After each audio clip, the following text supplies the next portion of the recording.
Small portion of the fans in the stadium. Not the case for the West Ham fans, though. A horrible night for them. Yeah, it was horrible. Started so well, though. You know, obviously, with Paqueta's goal, started well. That's how you want to start. It's sort of like a reaction from the weekend. You know, conceded 3 goals against Sunderland, losing in that manner. But then after that, to be honest, it was similar to Sunderland. You know, they concede 1, and Dan Tools. It was a horrible night. You know, to concede 5 goals at home. You know, in a London derby. You know, you can lose football matches, but it's the manner in which they lose the football matches. And you see the goals avoidable, no fight. Really disappointing. Joe, Jermaine mentioned that it started so well for them with that cracker from Paqueta. Let's go through it and just your thoughts on his technique.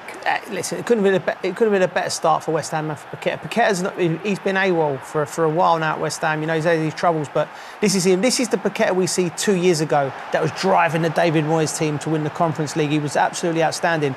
He just picks the ball up, just direct, touch, opens up for him. Casado tries to read him that he's going to play it inside, but once he decides to shoot, it's just about body shape and the strike, and it is as sweet as a strike you hit. Nearly bursts the side netting. Fantastic strike. That's what we watch football for. Goalkeeping position? Yeah, goalkeeper could have done better. When I say better, I mean like his position, but it's such a clean strike. It's one of those strikes. As soon as it leaves your foot, you just know. It's a little jump. And even from this angle, you can see the movement on the ball here. It just sort of like moves, and it generates so much power. But that's the Paqueta that you wanna see. You know, like Joe said, you know, when he's on it, he's a top player. It was exactly the start they needed. That lead didn't last too long, though, just 9 minutes before Chelsea were level. And again, that's the problems in a nutshell at West Ham. You go ahead, you defend a set piece. They had trouble with this last week up at Sunderland. Cucurella just drops into that midfield, into that near post position. Paqueta, I think, he's a bit bamboozled because he's had to go back into that position. I think if Cucurella starts in that position, I think he takes a better position. He leans over from the side, he doesn't get it. But what he does, he's in there, he's backing off. He doesn't know when Cucurella's going to stop. Then when he does stop, he's pinned him, Cucurella, and he can't move. It's a wonderful flick by him. And then João Pedro, he does the rest. He's just in the right place, and it's a decent finish. You know, but they was clearly targeting that, Chelsea, throughout. They're dropping that ball, Neto or Enzo, into the near post every single time.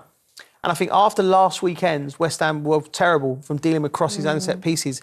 You'd think they've been working on that all week and don't mess. Just be good at that. Be good at that, and they wasn't tonight. Would be incredibly disappointing because post-match the comments from Potter were all about we didn't defend our box, we didn't too well with those kinds of balls. We in the build-up we're talking about how they lined up with 5. You talked about the importance of the defence tonight. Yeah, it's sometimes it's the hardest thing to do in football, but it's the easiest thing to coach, right? Because everything's there. The plan, the positioning. But we're going to see Wan-Bissaka for the second and the third goal having a problem, right? And it's got to come with a mindset and a determination to defend. And that's the worrying thing for me looking at that West Ham team, Jay, is because I looked at that, and after the first weekend, if that game would have finished 2-1, I don't think we were sitting there thinking, oh, I'm worried. I think Chelsea are a better team than West Ham at the moment. But it's the manner in which they defended, the lack of concentrations. They just was off it from the start. Let's look at the goal that makes it 2-1 to Chelsea. And Paqueta thought he should have had a foul in the build-up. Do you agree? Not really, to be honest. I think you just got to get on with it. You know, that old saying, you've got to play to the whistle. And after that, to be fair, I think if you look at Wan-Bissaka's position there, you know, for an experienced player, you know, he doesn't really scan Neto, he doesn't see him there. I'm even looking here, he's not seeing him. Then all of a sudden now, you know, it looks like he looks and that he sees him there. So then you think, OK, can you get back into position? And then, for me, it's just not enough urgency. You know, it was a massive gap, and then it's an easy finish, a hard finish, but then it's an easy finish. Just got to beat the goalkeeper. But that's terrible defending. Yeah. I mean, from Wan-Bissaka's perspective, once you get in there, finish the job off. Like it's almost like you lull it. You're just hoping. You can never hope that the ball doesn't go to the defender. You've got to be in your mind, what if it goes in, and what if it goes in there, what if it goes in there, constantly on alert all the time. And he just switched off and he cost his team. Before half-time, there was one more goal from Chelsea, and it was Enzo to make it 3-1. As I mentioned, Estêvão in the build-up, he's the one who gets the assist for this. A huge night for him, coming into for Cole Palmer and then becoming the youngest assist creator, for Chelsea in the Premier League. Yeah, I mean, amazing. You know what I like? Just to change the speed. It's so difficult to defend it. You know, when you've got players driving in the box like that, and then, you know, not only that as well, you know, getting there and picking the right pass, and again, Wan-Bissaka, you know, on the outside looking in, all fullbacks should be on the inside, you know, protecting the goal and looking out to give yourself a chance to defend it. But, you know, another good goal, and after that, you know, Chelsea is just in second gear. Yeah, well, we said the next goal would be crucial, the next goal in the second half. It did actually come for Chelsea once again, for 4-1. Yeah, you want a response, and one thing you're now down in these type of situations. The goalie flaps at it. It's like it's hard to defend, really. You know, again, they're doing that. They're fainting on the near post. Liam Delap does well there. What Liam Delap does well there is he takes the goalkeeper's eye, and whether that's Hermansen, then he takes his eye off the ball. It's actually a lovely finish from Casado to flick at it and get it in. It's strange though, because that was my job, to stand on the goalkeeper. And I just felt like every time I did it, you know, the goalkeeper would say to someone, basically, come and move him out the way, because I need to come and punch or catch or whatever it is. It's just no communication. You know, I think for a goalkeeper, you got to dominate that position. You know, if you come and punch heads, you've got to come and punch heads. But, you know, when you come out and you're flapping and you can see the goal like that, when the side's struggling anyway, it's difficult. Yeah, great way for him to mark his 100th Chelsea appearance with the goal for Moises Caicedo. Remarkable that we've had 5 goals from Chelsea and 5 different goal scorers, because Chalobah got in on the action as well. Yeah. Another unsung hero at the club, Chalobah. He's come through the academy. Again, another set piece, goalkeeper flapping. He just reacts well. Like, I look at this now, right? Again, the lapse on the goalie. He's fainted into an area, flap. Now watch the West Ham players' body shapes. They're queuing up. It could have dropped to Tosin. It could have dropped to Liam Delap. Like, look, not strong enough on that occasion. Queuing up. Which one of you wants to score, chaps? Like, the more you look at it, the worse it gets from a West Ham perspective. It's hard when you do this job and you got a team and I can see all the problems unfolding in front of you when you watch it, and it's just it's a difficult time for the club. It really is. You're trying to look for like the positives, and you think, what's the positives? You can lose, and I think they're probably the only positive. Obviously, Carl Palmer coming back. Callum Wilson looks sharp. I think when he gets up to speed, you know, he was unlucky with the header. Potts, the young lad. They're the only positives, really. But I mean, we'll see. Yeah, we're just looking there at the biggest wins for Chelsea over West Ham, and this one tonight has shot up to second on that list. So a remarkable night for Chelsea. But as you mentioned, on the other side, then there is the West Ham and everything that went wrong for them. It started so well. They had a chance. In fact, they thought they were 2-1 up with Füllkrug. But from then onwards, the mistakes just cost too much. What does Potter say to the team now? What could he be saying in the dressing room? I think it's a difficult conversations. A lot of times, you know, managers, he might not say anything. You know, it might. I'm sure you'd have a meeting. You know, they might be off tomorrow. You'd have a meeting and sort of like go through, you know, what you've done wrong. You know, the goals that you've conceded. But it's disappointing because, like I said, you know, when there's ways that you lose football matches. To concede 5 goals, especially in a game like this. You know, it's always been a big game against Chelsea. You know, you've let your fans down, you let the club down, but, you know, you'd definitely be looking for a reaction. Looking at those fans there, this is the time of the season when fans, the optimism is at an all-time high. It's a clean slate. Your hope is still really high. But those West Ham fans have gone there for the first home game of the season, and they've seen their side battered tonight. Yeah, they have. I mean, I think they would have wanted bigger names to come through the door. You know, like, I think West Ham, they climbed the mountain when they won the Conference League and they got to the Europa League semi-final, and it was some beautiful nights at the club. And then where are you going to go? The German director of football come in, Steiden, with this big reputation. He wasted a lot of money. You can only look at it one way. Then all of a sudden it's sort of like that momentum's then stopped. Then what did the club do? Lopetegui comes in, which I thought was a strange appointment in itself, because I looked at his reputation, his record. There was nothing in it that made me think, if you're going to get a big name, go and get a really big name. He was sort of half a big name. You know, he'd been at Real Madrid and Spain, but hadn't really done anything. And then Graham Potter's coming in and he's I feel for him because it's a difficult situation. It's a broken squad who are there. And I think the club is at a crossroads now where they'll be thinking, Right, where do we go now? Do we stick or twist with Graham Potter? I like Graham Potter. I think he's a very talented coach. I just know from the club playing at the club, JD. It's like they won't have liked what they've seen in terms of the energy, the enthusiasm, and the drive. And I think once that goes and that anger comes into, it's very difficult to turn it round. You have to be a brave. They need to sign brave footballers now. Before the window to drag that club, or it's going to be a long season. And by the way, I think all the promoted clubs are better than last year. So West Ham could be it's 2 games in, but you could be looking at that end of the table rather than a bit further up.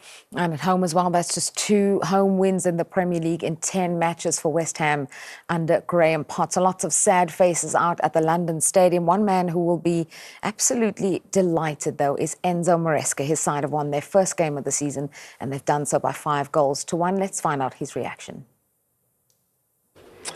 Well, Enzo, first of all, congratulations. But it was a night that started in very interesting fashion for you. Even before kick-off, Cole Palmer comes off, you have to make the change, then you find yourselves a goal behind. How difficult was the opening moments of this game tonight for you? Yeah, quite difficult.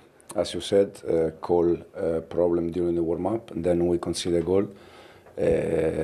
But I think the reaction was very good. We continued to play in the way we planned the game, and at the end, I think we deserve to win the game. Before we come to that reaction, can we just clear up the Cole situation? You kindly spoke to us before and said it was precautionary. Are you convinced it's no more than just that this evening? You mean the goal we conceded? No, sorry, Cole not taking part. Sorry, yeah, Cole. You said it was precautionary. In the last 4 or 5 days, it was not 100%. Yeah. And tonight, during the warm-up, he felt again something, so we prefer don't start with him, don't take any risk, or at least don't get worse, and we see in the next hours. Let's get to that reaction to you going a goal behind. How impressive was it from a coach's point of view? Yeah, for sure it was impressive, but it's what I expected in terms of we conceded after 5 minutes, 6 minutes, so there are still 90 minutes to go, an entire game, so there is plenty of time to recover the game, to come back on the game. And I think the most important thing is that the players, they continue with the plan, and at the end we won the game. You said after the Crystal Palace game there were many things you felt you could do better. Did you see that tonight, the things that you could do better and do well? Yeah, but even tonight I think we could do many things better. After 3-4 goals, we can manage better the ball. We can make many passes, keep the ball, and we were trying to attack again to score more goals. Sometimes, if you make passes, then the action, the chance arrive. But if you force, sometimes doesn't arrive. But yeah, for sure we can do things better, but we improve compared to Palace. There's been a lot of talk ahead of this game about the excitement around Estêvão, just 18 years of age. How big an impression has he made tonight in that performance here? Yeah, he has to adapt. The goal we concede comes from, he tried to make a flick in the middle of the pitch. Then we concede another transition for the same reason. But he needs to adapt. It's 07, it's very young, it's a fantastic player, and we are very happy with him. Very young indeed, 18 years old, and written his name into the Chelsea history books already after his first 90 minutes, starting because of Cole Palmer, obviously, injured in the warm-up. But as we just heard from the manager, and we'll break this down, Cole Palmer not 100% in midweek. In the warm-up, they decided not to risk him. Estêvão is 18 years old, asked to come in, and he puts in a performance like that. Yeah, it's difficult. It's very difficult, particularly when you're a young man and he's coming in. And he affects the game. Like you said, he's not the finished article. He's a baby. He's 18, but he's direct and he's fearless, JD. Yeah. Youngest player to get an assist for Chelsea in the Premier League. That's amazing. He's just direct. He should have scored there, to be honest. I think, but he's 18 and he'll learn that. In the final third, be more efficient than that. But even like back tackling there, but I like when he gets it and the change of speed, it just drives at defences. And a lot of time it picks the right pass. It's quite mature in that way. Yeah. But just really sharp and like, this is here. Do you know what he does so well? These little touches here, these extra touches here, You watch the great Brazilian players that we've seen. Wow. You know, he gives me Neymar vibes, but he takes them extra touches where it's just a little touch from the outside of his boot, and he drives and he makes time for himself.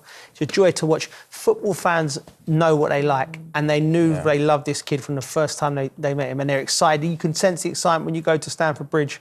They've got a player that they're looking forward to watching, who's going to get their backsides off the seat. Like you? Yeah, well, of course. So it's all smiles for Chelsea, but as mentioned, a miserable night for West Ham. We're going to go back to the London Stadium for more post-match reactions. This time, we'll hear from Jared Bowen. Jared, first of all, thank you for shouldering your responsibility as captain and coming out. These moments are always very difficult for everybody involved with the club. Can you just talk us through those emotions from your perspective at this moment?